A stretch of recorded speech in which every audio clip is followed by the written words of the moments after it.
All right, let's get this show on the road. Let's get some stuff going in here, and we're going to be hanging out, having a good time. Let's get those wheels spinning. All right, 1 and 2. Welcome in. Welcome in. It is Monday morning, July 1st. Happy July, everyone. Summer is here. I am Nick Kendell, writing solo today. Scott's had some stuff going on this week, so he will not be here this week, and I'll not be here next week. So we're going to hang out today.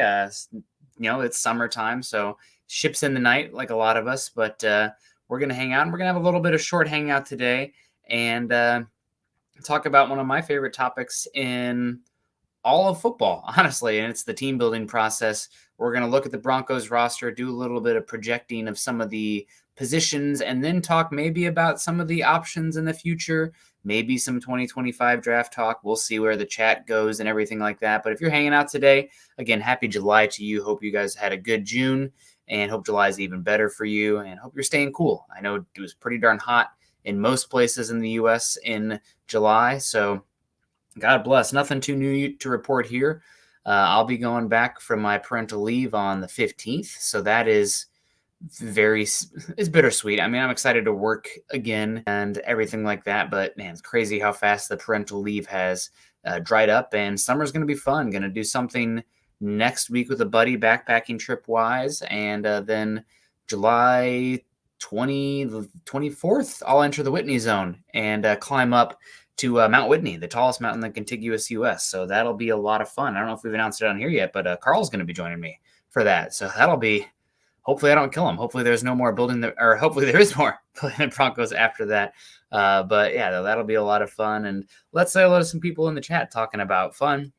We got our guy, Dave Glassman, in the house with the hearts. Good to see you, Dave. Always appreciate you coming in. Hope you're doing well. The orange heart and the blue heart. Man, happy July to you. We got Gatorade Gaming coming in. Says, good morning, Nick and Scott. What's good, Broncos country? Slow news day. That's okay. I mean, we have the odds of Bo Nick starting discussion. Some of the fantasy talk was out there as well. But it's July. It's slow right now. And what better to fill a slow time with just hanging out with Nick, looking a little bit ahead towards 2025. We got Adam Strange also saying, what's up, Broncos maniacs? Not too much. We're just chilling. We're just having fun. He says, Nick, are you in Oregon? I'm up in Seattle. So the little further north there. I have Mount Hood on the top of my shirt there? It is. So yeah, I mean, I've summited 2 of these 6 guys on my shirt. Hoping to get all 6 at some point, though. I had a buddy of mine who climbed Hood yesterday, so I was a little bit jealous about that. But not easy to get away with a newborn. I'd rather obviously have the kid here than the freedom to go do that stuff. So he's really cute right now. Going to be 6 months here on July 4th. So boy, man, how does time fly? And speaking of time flying, make sure you guys are clicking a thumbs up on the way in. I appreciate that a heck of a lot. And if you feel like you've earned it, drop a super chat. We'll get to your comments, of course. But since it's just me, it always makes me feel a little bit boost that confidence. If I get a super chat without Scott here, I know that he's the looks and the brains here. I don't know what I'm bringing other than the ability to fill airwaves. But I'm a utility player. Put me where you need me. Appreciate everyone coming in. Thank you for the support. We got Hugh Jelly fan says, "What's up, lads? Good morning, Nick." Yeah, not too much. We're just hanging out. Been appreciating the Euro Cup. It's been fun. I know Scott's big on that as well. And my heritage is Germany, so I've always really enjoyed the Deutschland Football Club. And they are looking pretty good. I've got a matchup with Spain, I think, coming up, so that'll be interesting. But it's the pastime. We got baseball going on, WNBA following the Caitlin Clark stuff, which is unbelievably toxic for reasons that are just hard to understand sometimes.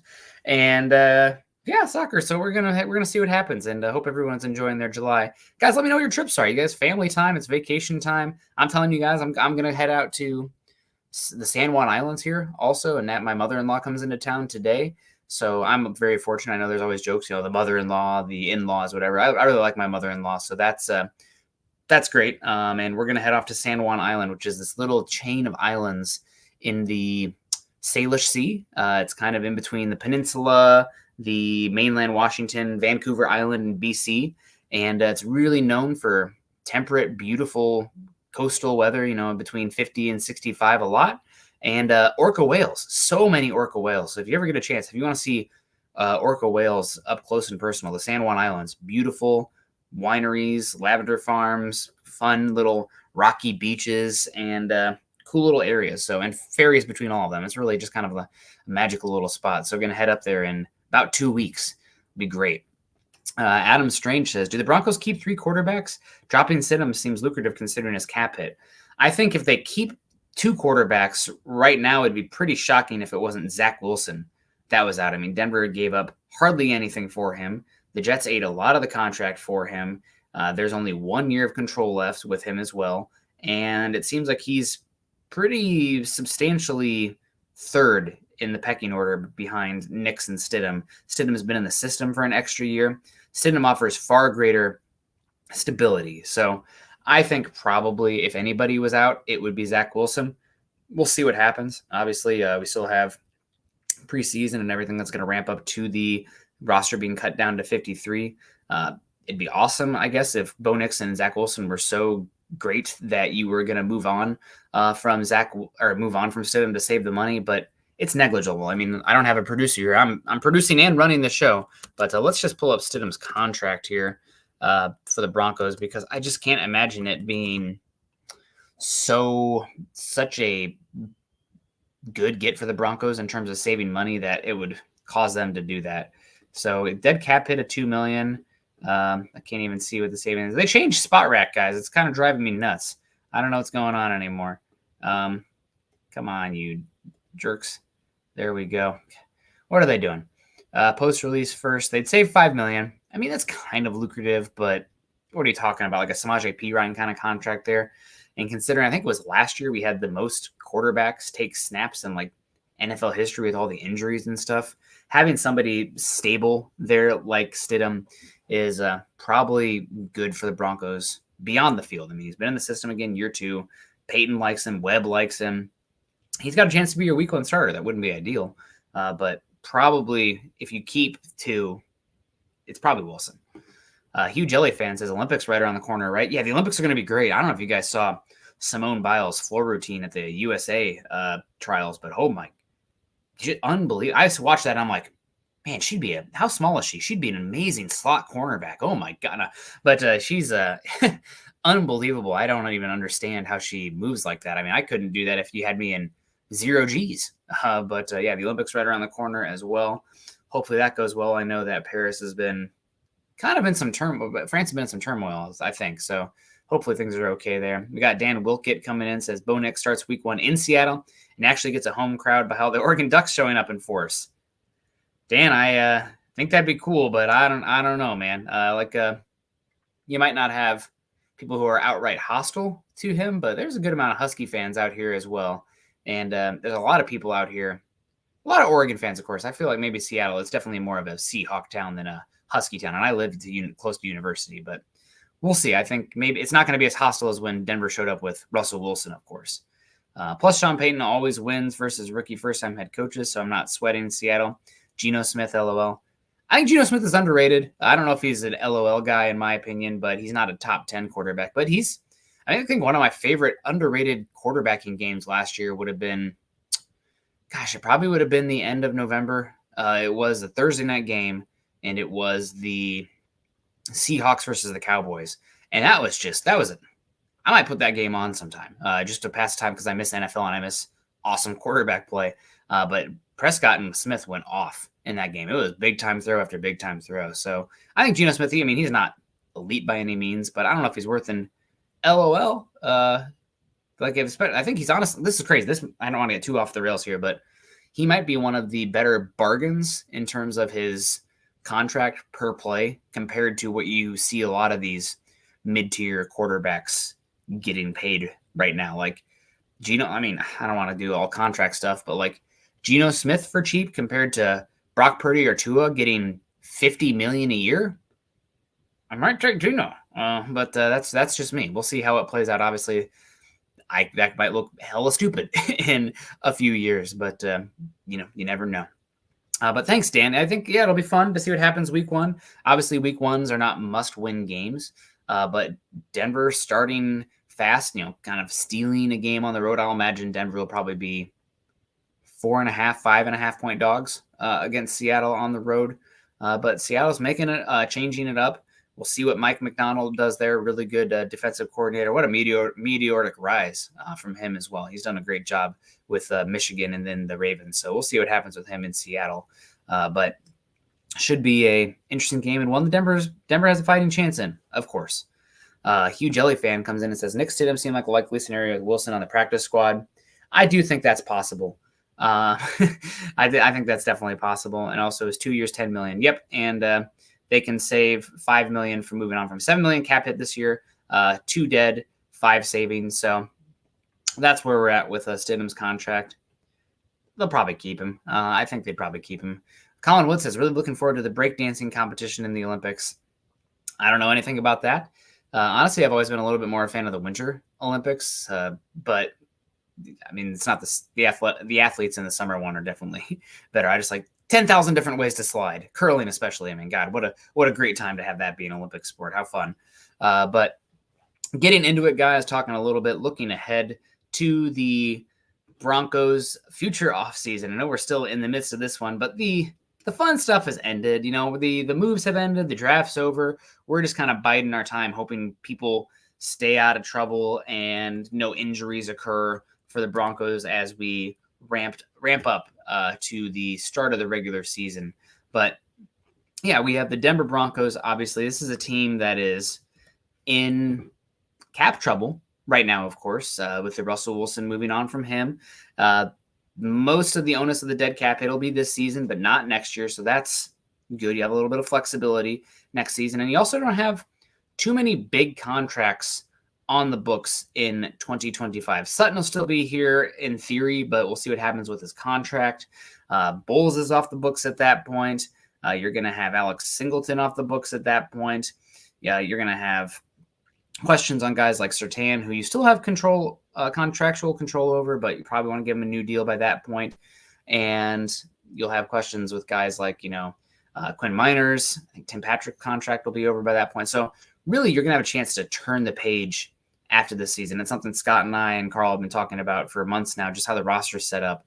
You can overturn this roster a lot in 3 seasons. And hopefully by 2026, it's a completely different roster for the most part. We want those draft picks from the last 3 seasons to step up. But that is one that we are hoping for, of course. But we'll see. So we're going to get into the depth chart and just kind of talk a little bit about the future of the Denver Broncos and what direction they might go in the NFL draft and just where they might allocate their resources come 2025 when they should have a lot more flexibility to make some moves. We got Michael Ronquillo coming in here. Bow, bow, bow, bow, bow. It's my best for the air horn there. Good morning, Nick. And Nick on Broncos for breakfast. Go Broncos. I'm so used to saying Nick and Scott that I almost did it there, Michael. Appreciate you. We have Gary Gaming say, you think Courtland Sutton is traded or released?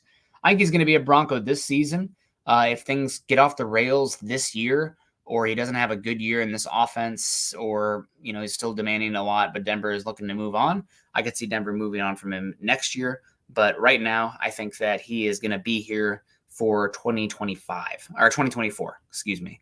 So, I mean, he's really your only offensive playmaker that you have any sort of knowledge on right now as far as the consistency and the output. I know he had the injured season in, was it 2019, 2020? God, it must have been 2020. And then against the Steelers. And then 2021 wasn't great. But 2022 and 2023, pretty solid 23. Yeah, whatever. Last 2 seasons, I think Sutton's been ascending again. So he's going to be 30 years old. Wide receiver is a position that you have a lot of guys come and go. But Denver's not going to be paying the quarterback a lot. You're going to have a lot of financial flexibility. So wait and see. I'm hoping Sutton is still here because I've always found him to be an intelligent, well-thought individual. I always love hearing from him in his press conferences. And I don't fault him for wanting a little bit more guaranteed money on his contract as well. But I also don't fault Denver for saying, nah, this is the contract we have you for. Keith Brugman says, Nick, outside of Bo Nix, what player shining in training camp would get you the most excited for the 2024 and 2025 season? Man, which player would get me the most excited for the season? I have two answers here. I'm going to cheat just because they are both positions that have big question marks going forward, and they're probably two of the 3 or 4 most valuable positions in football outside of quarterback. Obvious answer number 1 for me is actually, I'm going to cheat. I'm going to do 3 players here. If you could get one of Marvin Mims or Troy Franklin to end up being a top 2 wide receiver caliber kind of player, they don't even have to be a true number 1, but like a really good number 2, that would be great. Even better if you could have like a number 2, number 3 there, or 1 or 2. But Mims and Troy Franklin would be huge. I mean, what does the market say right now? I know we keep having people talk about the dynamics of the player market for wide receiver. I mean, look at all the good ones coming in. Wide receivers are going to get devalued. Market does not say that, folks. Market is, they're paying wide receivers. I mean, when guys like Calvin Ridley and Darnell Mooney are getting huge contracts in an unbelievable wide receiver draft class, you can't have enough. You simply cannot have enough playmakers. Last season, we saw the lowest rate of explosive plays we've ever seen. You need people who can go out and score a bucket, get in the paint, like wide receivers can, that create explosives and make plays happen. So Mims and Franklin would be huge. Really hope both of those guys really step up this season. The other one for me would probably be Ellis out there at edge. Obviously, young player, didn't have incredible measurables, fell to the 3rd round with injury, but was very productive at Utah. And if he comes in and is a viable, solid starter at edge, especially when you have Browning and Cooper set to be free agents this season at the 2nd most expensive position on a football roster, it'd be great if Ellis could give you 3-4 years of starting caliber play on a discount. So Ellis, Franklin, Mims, those are the ones that really stand out for me. Again, it's from my team building brain. Guys you have contractual control with over multiple seasons, with a lot of youth and ascending talent in theory. Those are the ones that you really hope to stand out this season. We got Robot of Doom coming, says, breaker. It's Robot here. Boop, boop, boop. Whatever the hell that is. I don't know. My brain is mush with the baby. I'm still baby talk stuff. What's your top 5 free agents Denver could still add before the season? Oh, man, you're going to make me pull up a list of free agents. I mean, Justin Simmons. Are there any defensive tackles still potentially available? Let's see what this is from April 29th. So some of these guys might still already be signed. Xavier Howard is still out there. I think Calais Campbell signed with somebody. See, I don't even know what the current list is of potential guys still available. You could probably best remaining free agent. See, they don't even have very many options here for the position. I guess, Denver could probably use a tight end still as well. So tight ends who are still available. I don't even have a list of that. Jimmy Graham's out there, folks. He has some experience with the Broncos, of course. He could be interesting. Is Emmanuel Ogbah still out there too? That'd be crazy. He's an interesting one. Yannick Ngakoue, defensive tackles. I mean, Mike Purcell is still out there if you wanted him to compete at nose tackle spot, of course. You still got Zach Cunningham out there. I'm looking at sharp football analysis for the list. I'm going to be honest with you. There's a lot of free agents out there, and if they're still out there at this point, unless multi-time All-Pro Justin Simmons, not as notable. But I think you're probably going to see more so back into the roster guys kind of come on and off. But we'll see what happens. Yeah, Bruce talking about Sutton being potentially a trade deadline guy. And Gatorade Gaming said, do you think Tim Patrick could fill the role of Sutton?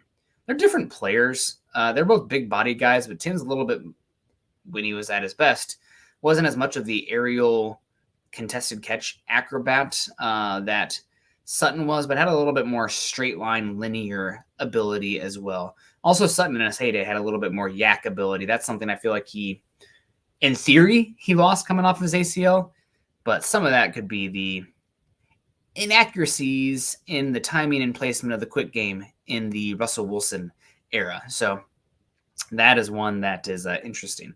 Adam Strange says, what defensive position needs to blow it up for 9-win plus season? I mean, it's got to be the answer's got to be edge, right? It's the most valuable position out there. If your edge rushers are blowing it up, if you have 3 guys with like 10 plus sacks, it means good things are happening. Probably means you're playing with a lead at some point. You're closing out games. You're probably creating turnovers as well, and probably for the best for the roster. So, I mean, you could lump in defensive tackle too, but probably edge is the one that stands out. Roy in the house. Make sure you guys click a thumbs up on the way in. Hanging out here. Says, good morning, Nick and Broncos country. Great to see you. AFC Donnelly says, I wish they could get Simmons. That ship is probably sailed, but that's okay. And yeah, Osborne's come in a few times to the breakfast table, so it's good to see him. And yeah, Colin says right now it's all kind of a mystery. Just a lot of young names. If you could be a kind of a pessimistic or a go prove it kind of person like me and think, I want to see what it looks like when it's on the field and I gather more data, that's just where I'm at. I'd rather be conservative in that approach than overzealous. I don't really like the shock jock approach personally, so I try to guard against that. But if you want to be the person who gets way excited and Troy Franklin's going to be a Hall of Famer until proven otherwise, then God bless you. We haven't seen the results yet, so you could be right. Raymond Shelby coming in and says, good morning, Nick and Broncos country. Great to see you. And talking about that, positions where the Broncos definitely need some folks to step up, and a long-term question for the Broncos right now is definitely the wide receiver spot. I think that's the one I'm going to go with first. Now, it's a little bit interesting because wide receiver is a position that historically Sean Payton's Saints have not prioritized with first-round draft capital. You had the Brandon Cooks draft, right? He was drafted by the Saints. He went to the Saints in the first round, but other than that, I can't think of Sean Payton's Saints using first-round draft picks on wide receiver. But you look at the Broncos right now at wide receiver. If Sutton is gone, you have Troy Franklin. You hope he can be fourth-round pick. How many fourth-round picks end up being a wide receiver one? Unless you play for the Rams. God, whatever they have going on out there with Sean McVay. But, you have Tyreek Hill, Puka Nacua, if he replicates it, Cooper Kupp. I think Devontae Adams was a second or third round pick. I mean, it's just, you can find good wide receivers day two still, but it's still more of a top 100 position. So Troy Franklin, I'm not expecting him to be a true number one. We need to see more from Mims this season for sure. I know Devon Vele was a camp darling for a 7th round pick, but he's going to be 27, 28 years old. I mean, if he makes the roster as a contributor for his rookie contract, that's a win for a 7th round pick. Tim Patrick, injured a lot at this point, getting older. Josh Reynolds, you paid him pretty much nothing. We just talked about the value of the wide receiver market, and the NFL said they don't really value him that much. Maybe Denver will prove him wrong, but what did he get? 2 years, $8 million on this wide receiver market?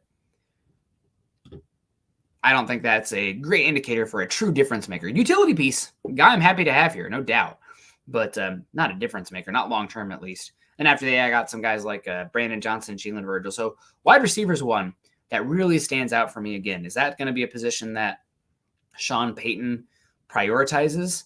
He's typically been one who has almost looked at he's really kind of, he's kind of an interesting team builder with the Saints, because a lot of teams really go out the team building, placing a really high premium on positions of value. So they'll really value wide receiver more than tight end or running back. They'll really value offensive tackle more than the interior offensive line.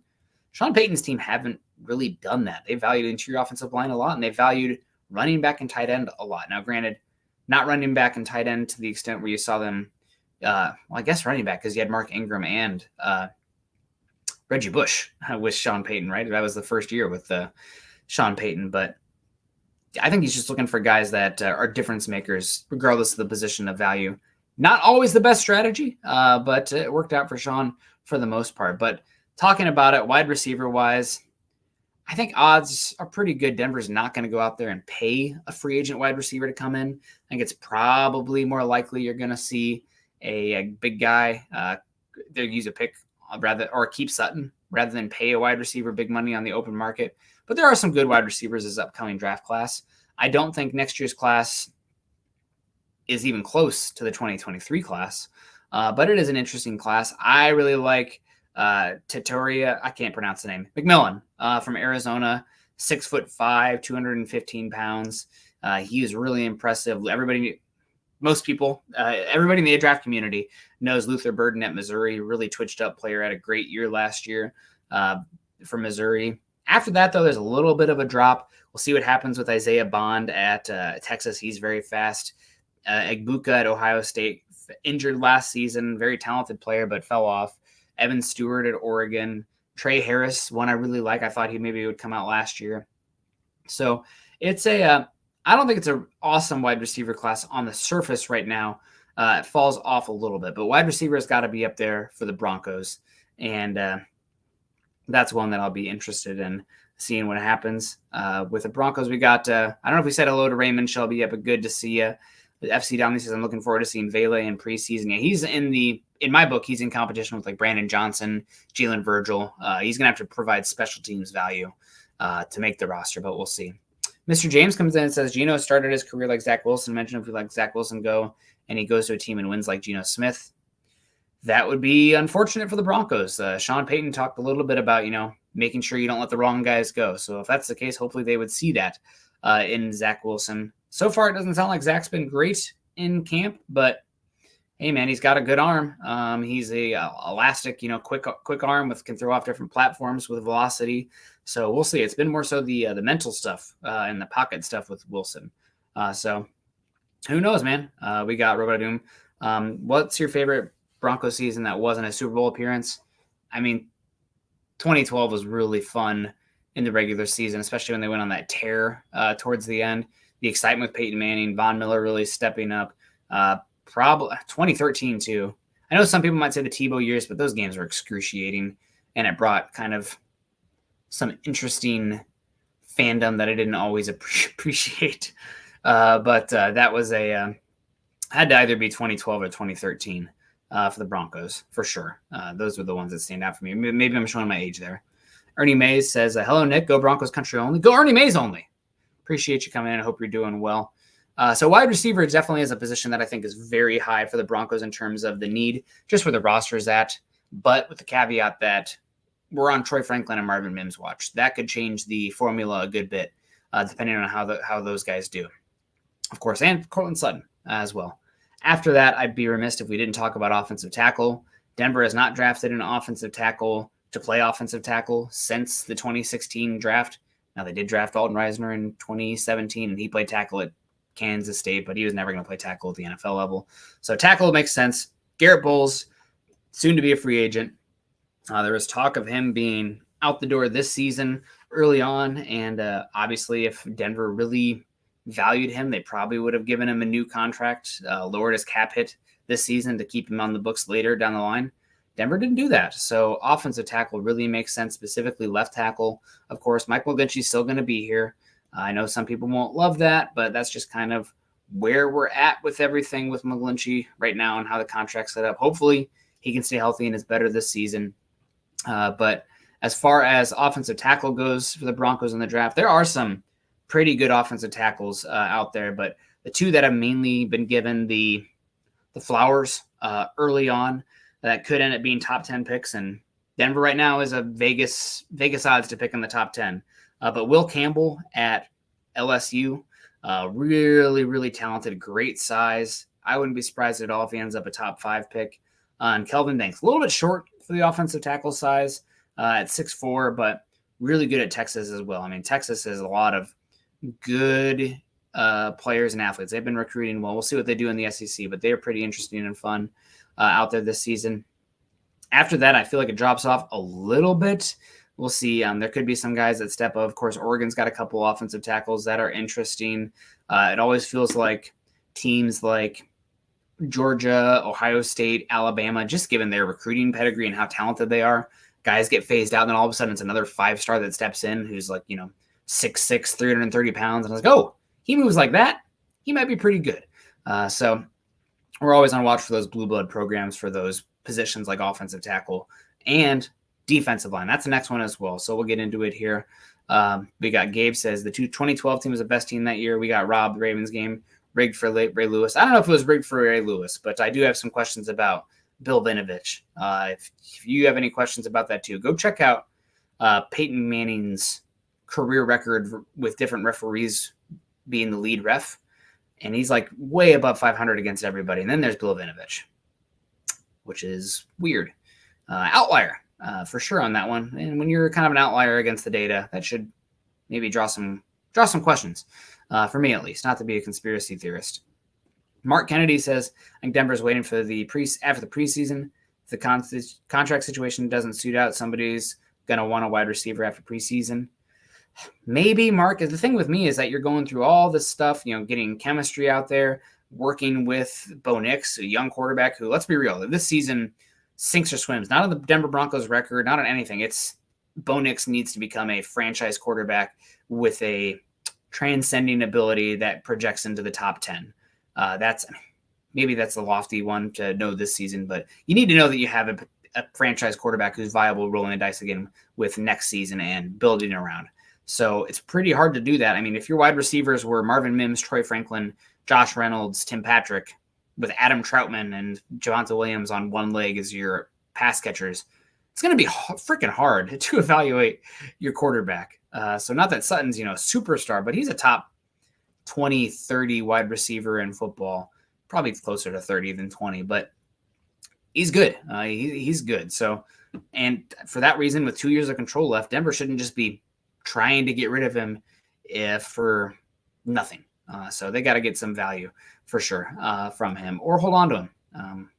Gary Palmer says, morning, Nick. Did McGlinchey renegotiate his contract? Go Broncos. It wasn't a renegotiation. It was a restructure.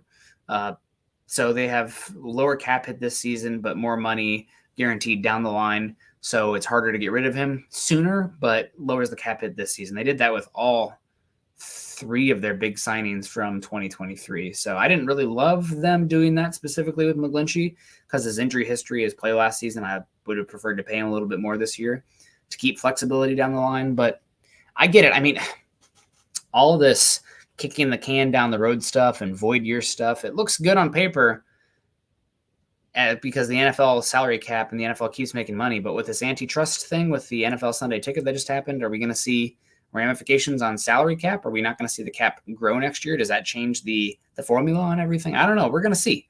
But it should be interesting. Coming back, though, to it, the next spot for me, it's got to be the defensive line. Nick, obviously talking about the players that the value positions. That's just how my brain is wired. You're going to use first-round picks, use them on premium positions, and looking at the 2025, God, man, time flies, 2025 draft class, this is where the value is right now. Things can change, but last season we had a lot of good wide receivers. We had a lot of good offensive tackles, obviously a good quarterback crop. The first defensive player wasn't taken until pick 15. We're going to have difference in 2025. The defensive line group next year is awesome. Really, really awesome. My favorite player right now is Michael Williams coming out of Georgia. He is a freak athlete. They play him some at 5 technique, but he's got lever arms, super strong, twitched up. I'm excited to see what Williams can do this season. He really stands out, staying in the SEC. You got James Pierce out of Tennessee, extremely talented. We got Nick Scourton, who transferred from Purdue to Texas A&M. Texas A&M's got money, folks, but he's 6'4", 280 pounds. Oh, I love that body type. You got Princely from Florida as well, extremely talented. Florida transferred to Ole Miss. Ole Miss might be interesting to you, man. They opened the checkbook this season. You got Timalua from Ohio State, who is interesting as well, of course, stands out. And I'm sure there'll be some more edge rushers that emerge. But edge looks really good. Like I mentioned, I really like Michael Williams. Abdul Carter is really interesting as well. He's kind of a different body type. We'll see if he ends up being more linebacker than edge. Of course, you got Harold Perkins, who at 6'1", 225 pounds is kind of small, but really interesting. Carter is a really, really fun player as well. He had an assault charge this offseason that came up, so we're going to have to do the background work on him. But after that, I mean, the defensive tackle group, buddy, we have not had a defensive tackle group like this since 2019. And I got my years mixed up earlier. But yeah, 2019. That had to be that draft because it was the Ed Oliver, Jeffrey Simmons, Dexter Lawrence, Christian Wilkins, Quinnen Williams. That was an unbelievable defensive tackle class. We might have one this year, folks. We might have a live one, especially at the top. Mason Graham and Kenneth Grant at Michigan, both awesome last season. People are wondering how Michigan won a championship last year, despite not having a lot of super high first-round picks and everything. They got probably 3 first-rounders on that defense this upcoming season at some value positions, and Graham and Grant really stand out. Graham's a little bit more of a technical guy right now, but Grant, at 340, the way he moves is pretty darn impressive as well. You also got Tyleik Williams at Ohio State, and one of my personal favorites, Deion Walker at University of Kentucky. Good on him sticking at Kentucky, because there's no way that there weren't teams with huge pocketbooks coming at him this offseason. So they stand out, of course. I really like this, the top of the defensive tackle class as it stands right now. And I'd be remiss if we didn't at least mention cornerback as well, because the top 3, I'm really impressed with the top 3 cornerbacks in next year's class. In Will Johnson, who's probably the best. He's an unbelievable cornerback prospect, good size, physicality.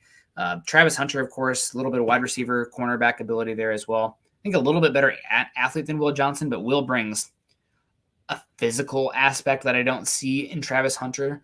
And Benjamin Morris, too, at Notre Dame. Unbelievable cornerback play the last season. He played a lot of good wide receivers and really stood out. So cornerback is up there as well, especially because you're going to go from rookie contract Patrick Stan, who's not crazy expensive for what he is, to Surtain getting paid a lot. It's always nice to, when you have guys like that, to get a young rookie contract with control, ascending talent to pair with that. It's kind of like what Denver tried to do, in theory, with Von Miller after he got paid and Bradley Chubb. So we'll see. At the end of the day, I'm always going to lean positions like cornerback, edge rusher / defensive tackle, offensive tackle, wide receiver when we're talking about positions like that. Pretty underwhelmed with the wide receiver group at the top this upcoming season. Guys will emerge. They always do. There's so many wide receivers. And the offensive tackle class doesn't look as deep, but there's good options there still. But right now, it's hard not to look edge, defensive tackle, cornerback for the Broncos. We'll see. It is a Sean Payton team. A lot's going to change. So, if Denver's picking 20 compared to 6, that changes things as well. But we'll see. And as far as I see, there's some talk about linebacker as well here. Linebacker is really weird and interesting because the top guys that are listed are they bring more value as pass rushers than they do your classic thumping linebacker in Perkins and Abdul Carter, Abdul Carter's a freak guy. He's very fun. Penn State has some just crazy how they get those athletes out there, but they stand out a lot. I know that I really like some of the bigger linebacker bodies types, so I'm always looking for the guys who can fill the box. So Stutzman at Oklahoma stands out. He should hopefully be somebody who can do a lot of different stuff. I like Dumas Johnson at Kentucky as well. Not a freak athlete, but at 245, you love that. Walker at Georgia at 245 as well. That's an interesting one. So we'll see what happens with the linebacker spot. I know a lot of the position's kind of changing where you're having a lot more 230, 225 body types. But unless you're a special athlete as a pass rusher, it's kind of hard to play in the league like that. The hash marks are tighter. It's more of a box game in the NFL, even though they're trying to spread you. It's not like college. So you have to be able to play in the box, be able to take on bodies and shed blocks. And there's kind of a loss at linebacker right now. I guess we'll give a shout out. Really good. I have to, right? I couldn't have a show without at least mentioning them at least once. But the Iowa Hawkeyes do have a linebacker who is definitely a thumper. He might have some issues with playing in space and everything like that, but Jay Higgins, man, lays wood on the middle. A lot of good tackles, a lot of good play from Jay Higgins at Iowa. So we'll see what happens with that position. But right now, if I was a betting man, I think edge would probably be the most likely spot for the Broncos to be drafting in the first round, just based on where they're projected to pick, probably somewhere between 6 and 15 if I was a betting man. The amount of edge rushers that are going to be there early, and the fact that you're not paying any edge rushers, you don't have any really high resource allocation edge rushers in terms of first round picks, contracts, or anything like that. And you're projected to lose your 2 starters right now. But those are the guys. And Colin, you're not going to upset me. This is it's a July episode. I just want to kind of throw out some names out there for some people. But not everybody's about that. That's okay.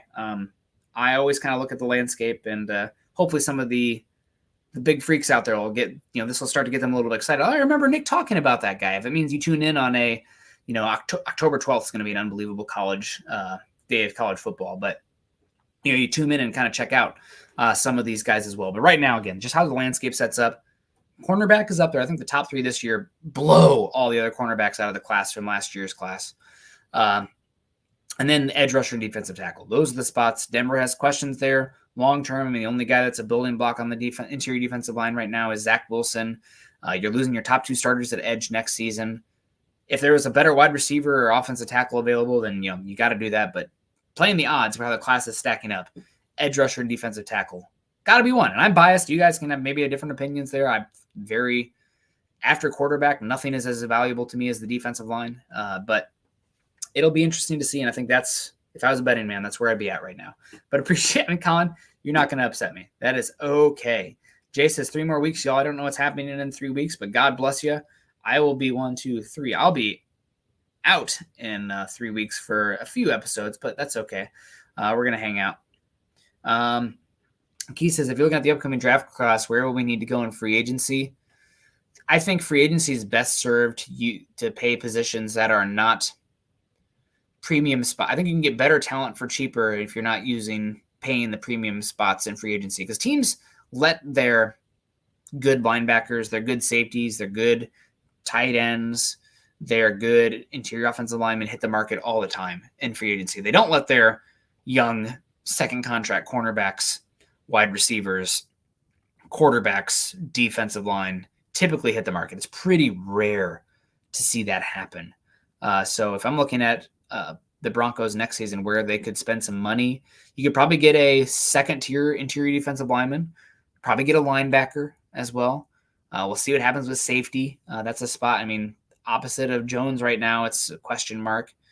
Probably get a cornerback too, given where the market's at right now. I think cornerback has been devalued because of scheme. You're seeing a lot more sub packages. You're seeing a lot more too high safeties. So cornerbacks are just not playing in space and is vulnerable. So I think a little bit devaluation on the cornerback market. That's what the teams have shown as well. Surtain and Sauce are going to change that a bit, because when you have difference makers, they kind of are in their own box. But that's one that stands out. Maybe a running back as well. Although next year, I think we can't talk about the draft class next season, not at least talking about the running back class. I know I'm not very much a first-round running back kind of person, but next year's running back class, there's going to be really good players all the way down to, the top 100 picks. I wouldn't be surprised if you had 10 running backs taken. It's going to be a really good running back class next season. So excited to see what that looks like. A lot of talent at running back in 2024. So we are 2025 draft class, excuse me. So that'll be a lot of fun. But guys, it's time to get out of here. Appreciate everyone coming in. Thank you so much for the stars. Brian Dunn coming in again. Yeah, Jay says training camp dummy. Jay, I'm just messing with you. Good to see you. Appreciate everyone coming in. Thank you for the superstars coming in here. Brian Dunn, of course, Gary Palmer, both you guys. Michael Ronquillo, you guys are great. 7:30 here, so I probably got to get making sure the baby is not up yet for the day. But hope everyone's doing well. Make sure you're following me on Twitter. I am at Nick Kendell, MHH. Also, make sure you're following us at Mile High Huddle. If you haven't done so yet, join us at facebook.com/Mile High Huddle and facebook.com/Mile High Huddle pod. And as that ticker says there underneath, please subscribe, like, and share over on YouTube. Happy July 1st, everyone. You have a great rest of your day. Have a great month. A lot of fun out here in July. Hopefully you guys get outside, enjoy your time with your family, with everything here. Hopefully it doesn't stay too hot everywhere. I know it's going to be looks like it's going to be a pretty hot July overall, and everyone stay safe. Appreciate everyone coming in here. I just want to, quick PSA on this. We're ramping up to a pretty toxic time in the United States. It seems pretty toxic a lot of places in the world right now. But, do yourself a little favor. Try to put the phone away. Talk with some people. When you're face-to-face, it's a little different than behind the screen. He says from behind the screen, right? But, we're a lot more alike than we are different, despite how social media and the internet can really isolate us and put us in these weird little boxes. So, don't be afraid to put yourself out there. Not alone. and appreciate everyone. Have a great rest of your day. Again, kindness and compassion. Go Broncos.